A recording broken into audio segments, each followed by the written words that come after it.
Kamim tôi ba phin nhầm na bin ta jongi Hawaii klem don mon shisha ya phi Malaka po ya phi jule fe Namar bana phi mintai kwa no ban kya Jing kirman jing shanya bat jingi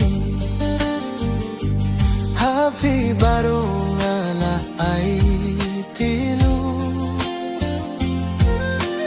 Panban ming ta ngayong hiba pikila jinglong Ya jinggit balas kem pikwa ban pin kutno Balikin ya nga pikle mong siya'y Lada ya jinggit siya'y pimut ban ray no Kamim tôi ba phin nhầm na bin ta jongi Habai klem don mon shisha ya pi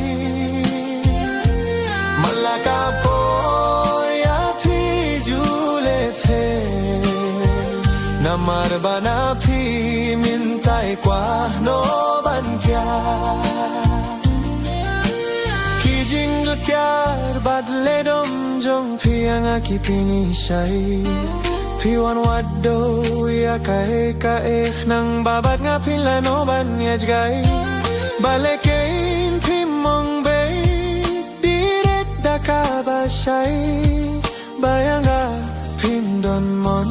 badjinge chawe ngalaray Kamim toy ba pinyam na binta jongi Habai klem don mon shisha ya pi Malaka po ya pi jule pe Namar bana pi mintai kwa no ban kya Balekin ya nga pi supen kuslay Habai jinggit chawe pi kwa ban ray Kijing lekyar badle domjong piman kasngi Kipeni shai ba jinje chawe pikwa bana aiti Baliken yanga pikle mong shai ba jinje menta Shawe ngalaray Kamim toy ba pinyam na binta jongi Habai klem don mon shisha ya pi Malaka po ya pi jule fe Namar bana pi mintai kwa no ban kya